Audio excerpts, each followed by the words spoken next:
بسم اللہ الرحمن الرحیم اعوذ باللہ من الشیطان الرجیم بسم اللہ الرحمن الرحیم وبہ نستعین۔ الحمدللہ ہماری گفتگو آج کتاب الزمان میں ہے۔ سب سے پہلے تو زمان کو کس طریقے سے پڑھا جائے، ضاد کو فتحہ دے کے پڑھا جائے۔ زمان نہیں ہے، زمان نہیں ہے، زمان۔ اور زمان کی معنی کیا ہے؟ فرماتے ہیں کہ زمان کی ایک معنی جو ہے وہ اعم ہوتی ہے اور ایک اخص ہوتی ہے۔ زمان کی جو اعم والی معنی ہے وہ جناب شامل ہو جاتی ہے حوالہ کو بھی، کفالہ کو بھی، اور زمان بالمعنی الاخص جو ہے وہ پھر ان کا قسیم ہے، ان کا مقسم نہیں یا اعم نہیں بلکہ ان کا قسیم ہے۔ چلیں تو آپ ہمیں حوالہ کا بھی جو ہے کیا ہے وہ معنی بتا دیں، کفالہ کا بھی بتا دیں تو زمان کی معنی ہمیں سمجھ آ جائے گی۔ یا ایسا کرتے ہیں کہ حوالہ اور کفالہ کو ہم چھوڑتے ہیں عبارت کی طرف۔ زمان کا مطلب یہ ہے کہ ایک بندہ مقروض ہے، دوسرا بندہ وہ آ کے کہتا ہے کہ بھائی میں تمہارا قرض ادا کروں گا۔ یعنی کیا؟ یعنی مدیون کی طرف سے یہ آ کے جو ہے کیا ہے وہ قرض ادا کرتا ہے، تو اس شخص کو ضامن کہیں گے، مدیون کو مضمون عنہ کہیں گے، اور جس کو یہ پیسہ دے گا اس کو مضمون لہ کہیں گے۔ البتہ اس میں شرط ہے کہ یہ بری ہو، یعنی اس شخص ضامن کی طرف مضمون عنہ کے پیسے نہ ہوں، یہ ضمانت اٹھائے، اور اگر جو ہے کیا ہے اس کے پیسے ہیں اس کی طرف، یعنی فرض کریں میرے زید کی طرف پیسے ہیں، ٹھیک ہے، اور کسی اور کے میری طرف پیسے ہیں۔ اب میں کہتا ہوں کہ بھائی میری طرف جو آپ کے پیسے تھے وہ آپ زید سے لے لیں، تو اس کو ہم کہیں گے حوالہ۔ تو حوالہ اور زمان میں دونوں میں تھوڑا سا باریک فرق ہے۔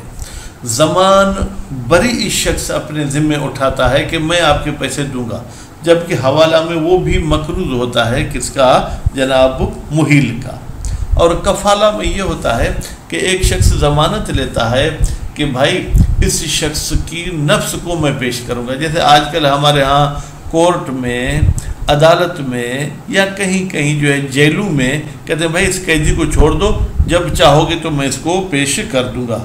بس کفالہ جو ہے کیا ہے وہ بھی ضمانت ہے لیکن کسی نفس کی، حوالہ بھی ضمانت ہے مال کی، لیکن پہلے حوالے والا خود بھی مقروض ہوتا ہے۔ ضمانت یہ بھی حوالہ ہے مال کا، لیکن اس میں جو شخص یہ قرض ادا کر رہا ہے وہ پہلے مقروض نہیں ہوتا ہے۔ تو یہ ہو گئی جناب زمان کی معنی جو کہ اخص ہے۔ تو اب وہ ضامن کے لیے شرط ہے کیا جناب کہ وہ کامل ہو، یعنی عاقل ہو، بالغ ہو، اور اسی کے ساتھ ساتھ جو ہے کیا ہے جناب وہ تصرف رکھتا ہو اپنے مال میں، اور آزاد بھی ہو، تو پھر وہ ضامن بن سکتا ہے۔ اچھا، آزاد والی قید سے انہوں نے کس کو خارج کیا؟ عبد کو، کہ عبد کسی کا ضامن نہیں بن سکتا ہے۔ البتہ اگر عبد کو مولا اذن دے دے کہ ہاں تم جاؤ ضامن بنو، تو پھر عبد ضامن بن سکتا ہے۔ پھر وہ ضمانت والے پیسے عبد ادا کرے گا یا مولا ادا کرے گا؟ خوب اس میں برحال یوں سمجھیں کہ دو نظریں ہیں۔ ایک قول یہ ہے کہ وہ عبد کے ذمہ ہوں گے، کما کر پیسے ادا کرے گا، یا یہ ہے کہ کما کر ادا نہیں کرے گا کیونکہ اس کی کمائی تو مولا کی ہے، وہ جب آزاد ہوگا تو اس وقت وہ ادا کرے گا۔ اور دوسرا یہ کہ نہیں، وہ پیسے مولا کو دینے پڑیں گے۔ اس کے بعد پھر فرماتے ہیں کہ ضامن کے لیے کیا ضروری ہے کہ وہ مستحق کو پہچانے کہ کون ہے حقدار جس کو قرض میں دوں گا؟ کہ نہیں، اس کی پہچان ضروری نہیں ہے۔ اچھا، پھر یہ زمان عقد ہے یا نہیں؟ فرماتے ہیں بالکل عقد ہے۔ جب عقد ہے تو پھر اس میں ایجاب اور قبول بھی ہوگا. تو ایجاب کون کرے گا اور قبول کون کرے گا؟ فرماتے ایجاب جو ہے وہ ضامن کرے گا اور قبول جو ہے وہ مضمون اللہ کرے گا. مضمون انہو کی بیچ میں کوئی نہ ایجاب میں دخالت ہوگی نہ ہی اس کی کوئی قبولیت میں دخالت ہوگی. تو میرے خیال میں ابھی ہم چلیں عبارت کی طرف. خوب زمان کی کتابت. کتاب و مضاف، زمان مضاف الیہ، یہ خبر ہے ہاذا کے لیے، وہ ہاذا جو کہ مقدر ہے. خوب پس اس کو زمان ضاد کو فتح دے کے پڑھنا ہے. یہ مصدر زمن کا، زمن فعل ماضی ہے علم کے وزن پر. ہو والمراد بہی، فرماتے ہیں ہماری مراد اس زمان سے الزمان بالمعنی الاخص، وہ زمان ہے جو بالمعنی الاخص ہوتا ہے. خوب قسیم الحوالت والکفالت، فرماتے ہیں کہ زمان وہ ہے جو حوالہ اور کفالہ کے یوں سمجھے مد مقابل والی چیز ہوتی ہے. خوب للعام، یہاں زمان سے مراد وہ عام معنی نہیں ہے، الشامل لہما، جو شامل ہوتی ہے لہما حوالہ کو اور کفالہ کو. ہو وہ تو بھئی یہ ہے زمان کیا، یہ تو ہمیں بتا دیں. فرماتے التعہد بالمال، کسی مال کا ذمہ لینا، ایل التزام بہی، یعنی پابند ہونا اس مال کا. کون پابند ہوگا؟ من البری، وہ شخص جو بری ہے، یعنی اس پر کسی کا قرضہ وغیرہ نہیں ہے. من مال مماثل، یہ بری ہے اس مال سے جو مال مماثلت رکھتا ہے لما ضمن ہو، جس مال کا یہ ضامن ہو رہا ہے، للمضمون انہو، مضمون انہو کی طرف سے. اب دیکھیں عقد زمان میں یہ آپ الفاظ ذہن میں رکھیں. جو شخص ذمہ لیتا ہے اس کو ضامن کہتے ہیں، جس کی طرف سے ذمہ لیتا ہے اس کو مضمون انہو کہتے ہیں، اور جس کے لیے یعنی جس کو یہ پیسہ ادا کرے گا اس کو مضمون اللہ کہتے ہیں. وہ بقید المال، کہتے ہیں یہ جو انہوں نے مال کی قید لگائی کہ تعہد بالمال، اس مال کی قید کے ذریعے خرجت الکفالت، کفالہ خارج ہو گیا. کیوں؟ فإنہا، بتحقیق یہ کفالہ تعہد بالنفس، یہ کسی کے جو ہے کیا ہے جناب جان یا کسی انسان کا ذمہ لینا ہوتا ہے.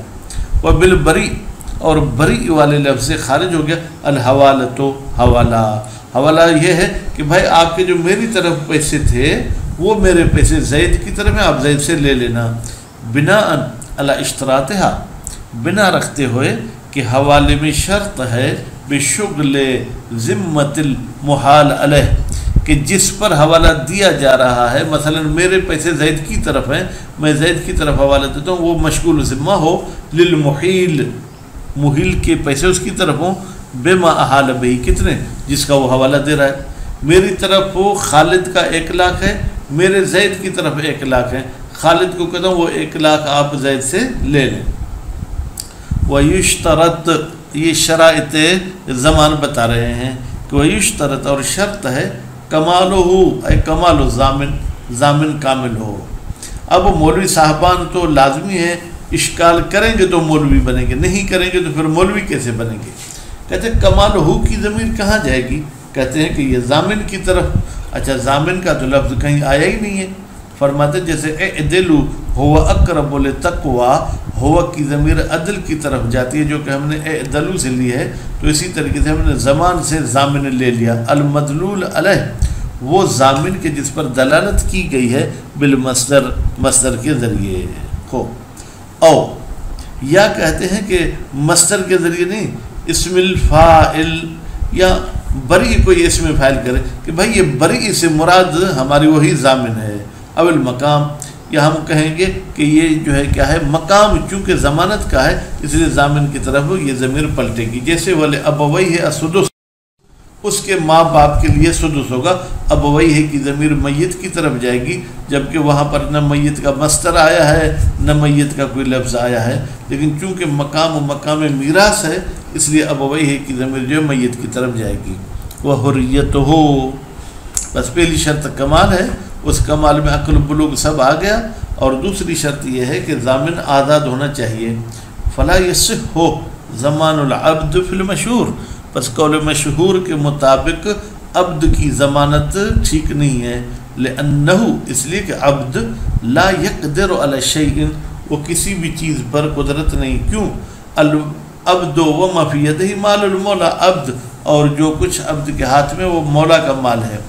وکیل یصح اور ایک قول کے مطابق یصح صحیح ہے عبد کا ضامن ہونا، ویتبع بہ اور پھر اس عبد کی جو ہے کیا وہ پیچھا کیا جائے گا، ٹھیک ہے جناب، بہی خوب اس مال کا جس کی ضمانت لیے بعد العتق آزادی کے بعد، جب آزاد ہوا تو کہیں گے بھائی پیسے دے دو تم ضامن بنے تھے۔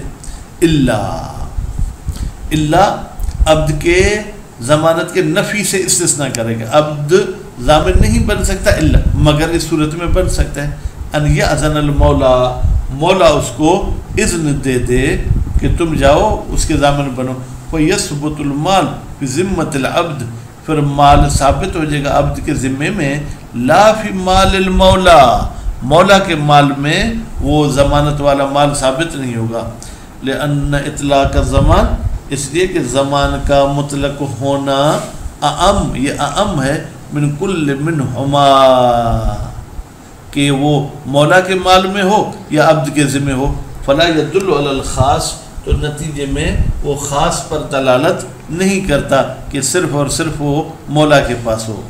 وقیل اور کہا گیا ہے یتعلق بکسبہ بھائی زمان کا تعلق جو ہے وہ عبد کے کمانے سے ہے، کیوں؟ حملاً علی المعہود ہم حمل کرتے ہیں جو عام ضمانت کی معنی ہوتی ہے، من زمان الذی بھائی زمان تو وہ چیز ہے یستعقب الادا جو اپنے پیچھے لے آتا ہے کہ بھائی تم ادا بھی کرو۔ وربما قیل بتعلقہ بمال المولا اور کہا گیا ہے بتعلقہ کہ جناب یہ ضمانت تعلق رکھے گی مولا کے مال کے ساتھ، مطلقہ کا مطلب کیا ہوا؟ چاہے وہ پھر مولا کا مال عبد کی کمائی سے ہو یا اور ہو، کما لو امرہ بالاستدانۃ جیسے مولا عبد کو اگر امر کرتا ہے کہ جاؤ قرض لو تو قرض بھی مال مولا سے دینا ہوگا، وہ متجہن فرماتے یہ آخری کیل جو ہے کیا ہے وہ متجہ اور بہتر ہے۔ الا ان یشترط کونہ من مال المولا مگر یہ کہ شرط کی جائے کہ یہ ضمانت والا مال مولا کے مال سے ہو، فیلزم بحسب ما شرط پھر تو ضمانت کا مال لازم ہو جائے گا اسی لحاظ سے جو اس میں شرط کی گئی ہے، ویکون اور ہوگا کون عبد ہین اذن کالوکیل ہین اذن جب وہ ضامن بنے مولا کے اذن کے ساتھ اور شرط بھی کی جائے کہ ضمانت والا مال مال مولا سے لیں گے۔ ولو شرطہ من کسبہ اب شرطہ کی ضمیر کہاں جائے گی؟